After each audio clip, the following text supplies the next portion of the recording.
What's up, everybody? Welcome back to another episode of Punk Rock Radar. I'm doing part two of this ticket stub collection videos that I started. I actually did the first one yesterday, it went live today, and I'm not sure if people are going to watch it, but I had fun looking through the stubs, so I'm just going to do number two preemptively, put it live while I'm on vacation tomorrow. As always, if you guys like this video, make sure and leave a like, or just let me know that you want me to continue doing this journey down memory lane with my ticket stubs, because I have enough probably for like 7 or 8 episodes. So let's just get into it. We're going to kick back off. I think right where we left off is somewhere in 2002. So let's get this here. All right. So we're leading in with Good Charlotte. We had a Good Charlotte show in the last one, which would have been on the heels of the self-titled release. That was the Uniting the States tour. That was shortly after 9/11. But this one would have been probably right around the time that Young and the Hopeless had come out. So they were blowing up, on their way to becoming one of the biggest bands in the world. And they brought Homegrown with them. 2002, I'm not sure if this would have been when Kings of Pop was out yet. Could be. But Autopilot Off was the other opener who, Make a Sound was definitely not out. So this would have been like right after Autopilot Off had changed their name from Cooter. Up next, we've got the Ataris and Autopilot Off again. So 2002, so you're in like End is Forever era Ataris, so not quite So Long Astoria yet. And then Autopilot Off, we just talked about. Not sure who the other openers would have been for this one. And I've got a duplicate here. I don't know why. I made a point to not put duplicates unless they were signed, but something slipped my mind. Then we've got a Murphy's Law. I don't know much about them. I know they played in the New York area a lot. They're from New York City.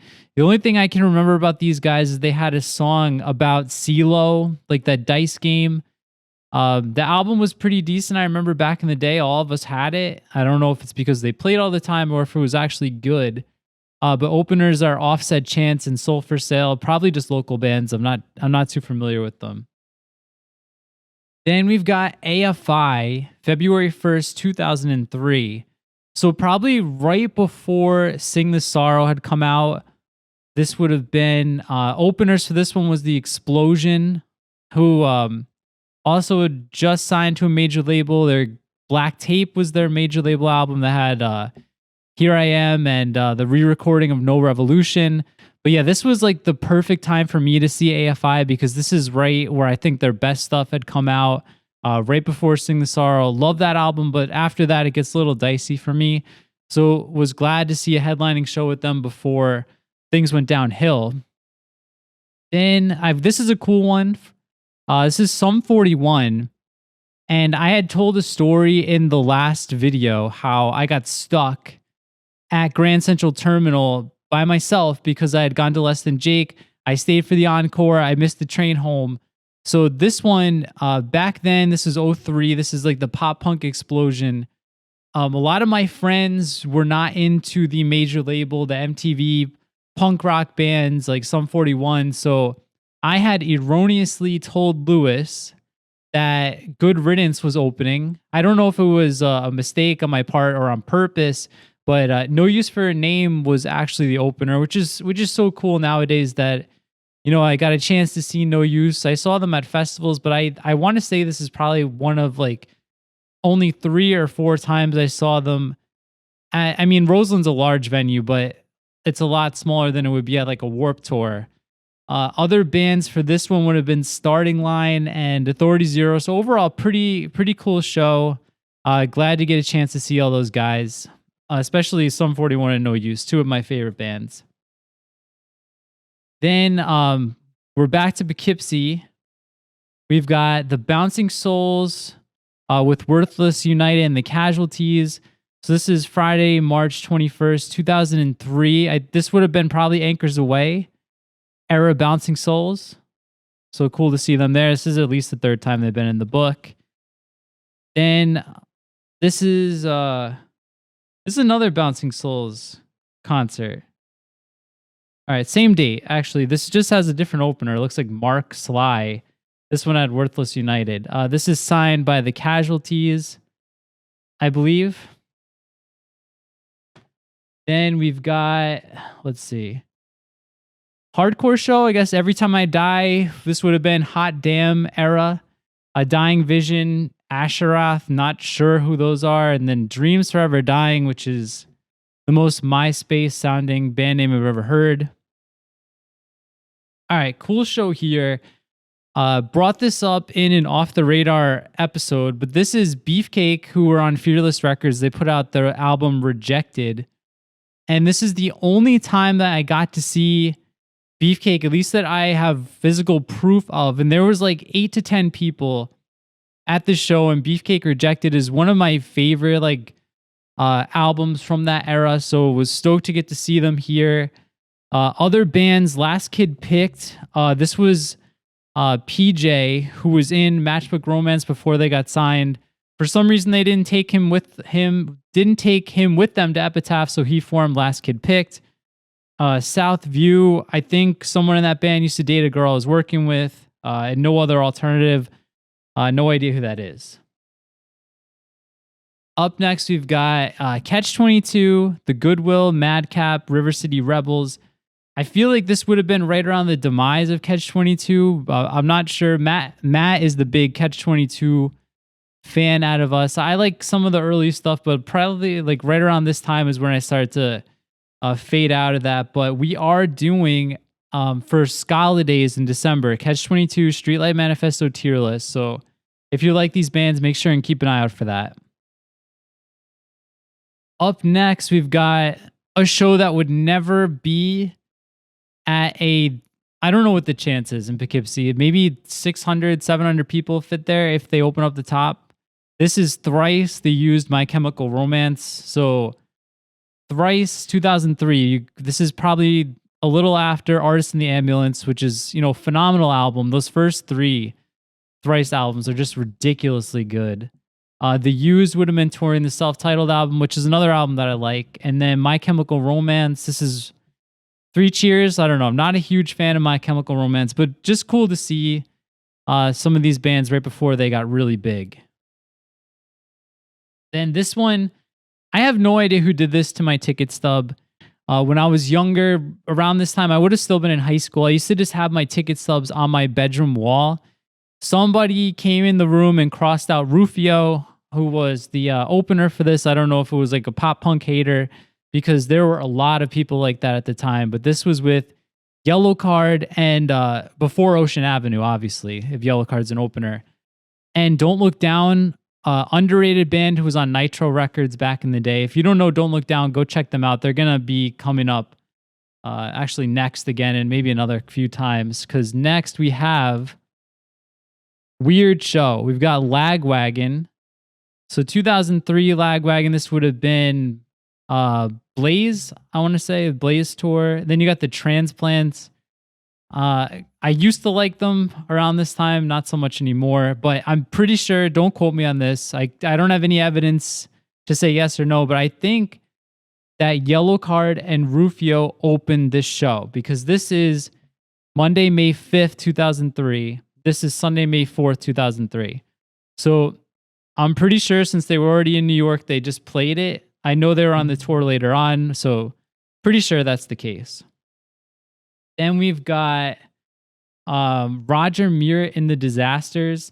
Roger Muir is the singer of Agnostic Front, and around this time, it was like a running joke in our group that if there was a show, Roger Muir would be opening, because he played like literally everything. Even the college I went to, Marist College in Poughkeepsie, he was the opener for Less Than Jake and Newfound Glory.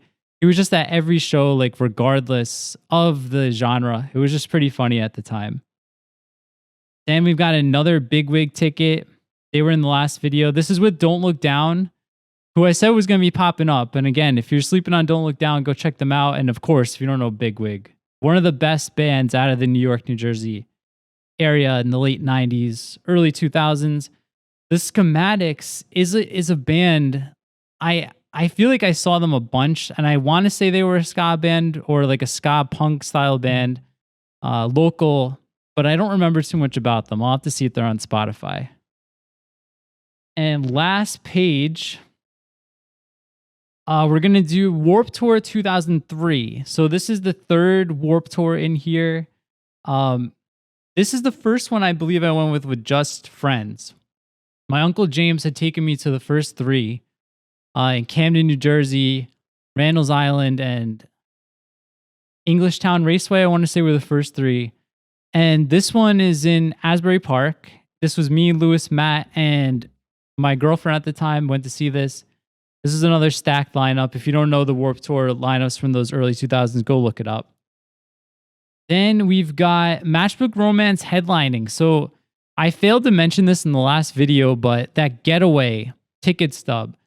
Brett Gurewitz was actually there scouting Matchbook Romance for the Getaway at the time. That was the show with Taking Back Sunday. Eventually, we all know the story. They got signed to Epitaph, and this was, I think, their first headlining tour, or I don't know if this was a tour. They were just playing a local show before they blew up, but again, next to nothing for the 10th time, and Down for Low, don't know who they are. Then we've got another Drive-Through Records show. This is the starting line as your headliner. 2003, probably still Say It Like You Mean It, not too sure. Homegrown would have been on Kings of Pop, Alistair, Last Stop Suburbia. Since its fail, maybe the early EP, I don't know if they had a full length out. Early November, not a fan of those guys, so I'm not sure. Then this would have definitely been a show that Matt would have asked me to go to, From Autumn to Ashes, one of his favorite bands. Every Time I Die, pretty good band. Nora, Prize Fighter, decent hardcore bands, but yeah, this is definitely a show Matt would have asked me to go with him to. Then this is a show I think a lot of you guys will be into. This was Fat Records Night at BB King's in Manhattan. Annie Flag is the headliner. This would have been on the Terror State tour. Rise Against as your opener, so probably RPM. And then Against Me, I think, was on this. I think Against Me had recently signed to Fat for Eternal Cowboy or whatever was in that era. So pretty cool show. None More Black, I think, was the opener too. There was a lot of Fat bands. Then this is one of my favorite tickets in my collection. And I've said this I posted this maybe 2 years ago when I first started the account. I am pretty certain this is the only Suicide Machines ticket in existence signed by all the original members of Avenged Sevenfold. Because Avenged Sevenfold was an opener for this. They were touring Waking the Fallen. Suicide Machines had just released The Match and Some Gasoline. And I think the Casualties and Western Waste are the other two bands on this tour. But yeah, if you guys know of another ticket stub for the Suicide Machines signed by Avenged Sevenfold, I'd love to see it. Then a fun show, we've got Danzig. If anything that has to do with the Misfits rolls around, you should go see it whenever you can. In this case, it was Danzig with a couple of bands. I have no idea who they are. JT and the FK, Leviathan, Eradicate, Deprivation. I don't know. And I'll close it off with this weird one that a lot of you guys probably wouldn't expect to see in my book, but we've got Hoobastank and Andrew WK. I think Die Trying was the opener. Around this time, so we're in November 17th, 2003. So The Reason would have just come out. So these guys had not blown up yet. I don't think the Hoobastank would have been touring clubs in 2004. Andrew WK, I know I saw him as a headliner when The Wolf came out, so I'm assuming this was the self-titled. And Die Trying, I think, was a self-titled as well. But yeah, if you ever have the chance to go see Andrew WK, go do it. He puts on an awesome show. I probably didn't stay till the end of Hoobastank, depending on who I went to that show with. But yeah, that's going to wrap it up. That's part 2. And if you guys like this is going to be the last one I record until I get a gauge of how people like these videos. But if you do like it, please hit the thumbs up down below so I know it, or share it or whatever. Or just DM me, hey, I like these videos. What else you got? Because I'm probably will do maybe 1 or 2 more when I get back from my trip. But yeah, I'll wrap it up here for now. Let me know which stub you think is the best out of those. Let me know what stubs you went to if you're in the New York, New Jersey area. And I will see you next time. As always, thanks for watching.